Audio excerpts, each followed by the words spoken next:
Have you ever found yourself standing in the ruins of everything you once held dear, realizing you set it all ablaze chasing a phantom that was never real? That's where I am now. My name is Sarah, and at 32, I've just been taught a lesson so brutal it's left my soul aching. When you play with fire, you don't just get scorched, you lose every anchor you thought would hold you steady. Michael and I had been wed for 7 years. If you'd asked me before it all fell apart, I'd have sworn our marriage was unshakable. He's a data analyst, steady as a rock, the kind of man who brings you soup when you're sick and never forgets to call your mom on her birthday. Our days had a rhythm: morning coffee together, quick messages during work breaks, dinners we cooked side by side, and nights spent drifting off to shows on the couch. Comfortable routine, and that was the problem. By year 6, I felt like I was dissolving into the sameness, too young to feel so invisible. I wasn't unhappy, but the fire in my spirit had faded to embers. Then Lucas walked into my office one Thursday morning.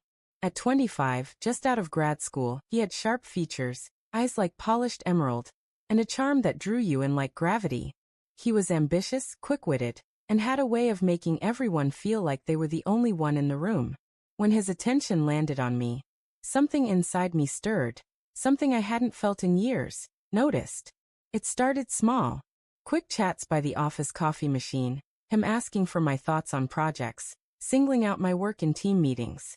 Then came drinks with coworkers that somehow always ended with just the two of us, lingering at the bar past closing time. Michael noticed the change in me.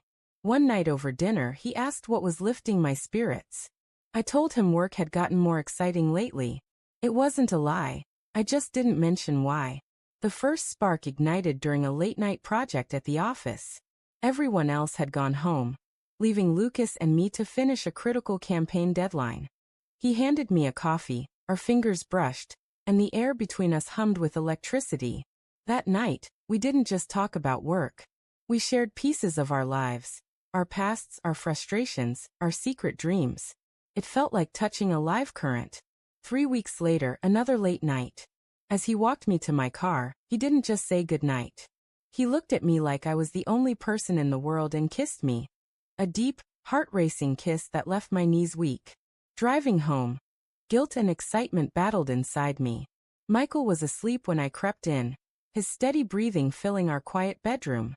I should have ended it there, stopped whatever this was before it took root. Instead, I plunged in deeper. Lucas made me feel alive in a way I'd forgotten I could.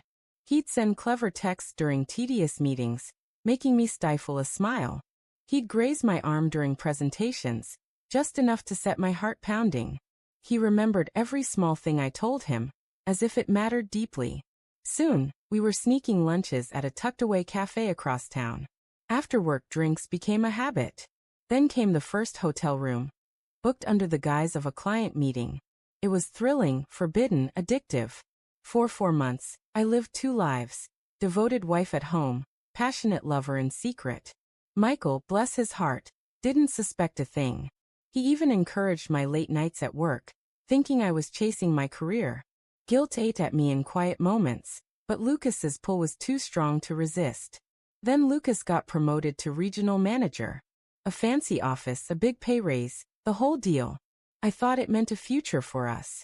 Over lunch, when he said, "This changes everything," my heart leapt. I told him how proud I was, but his face clouded. "Sarah, I need to focus on this job. Long hours, travel, a new team.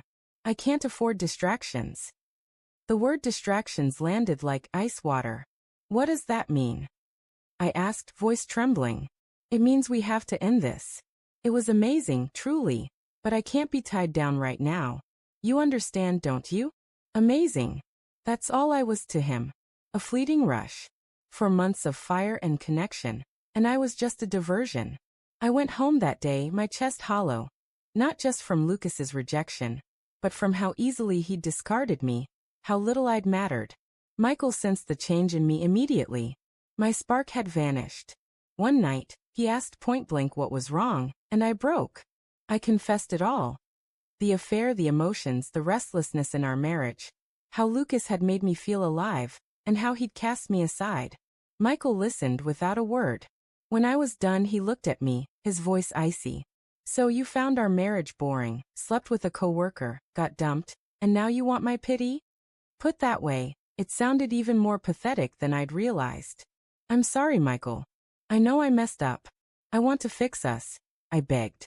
He stood slowly, his eyes filled with something new disgust. Fix us, Sarah? There's no us anymore. You broke it the moment you decided I wasn't enough. I pleaded. We can work through this. Couples do. He shook his head. The worst part? I see it now. Lucas gave you what I couldn't. The thrill of something unpredictable, something temporary. Well, you got what you wanted. You've shown me exactly what drives you. That was 7 months ago. Michael didn't just leave.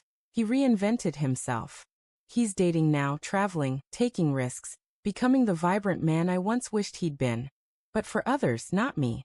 Lucas. He moved on without a glance back. He's engaged now to a 23-year-old from his new team.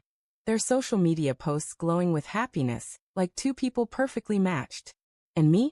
I'm in a tiny studio apartment, watching my ex-husband flourish and my ex-lover build his life, while I'm left with nothing. No marriage, no affair, just the wreckage of my decisions. The harshest truth? Michael was right. I didn't love commitment or stability. I craved the uncertainty, the rush of something that could disappear. And now, that's my life. People disappearing, leaving me alone with the consequences.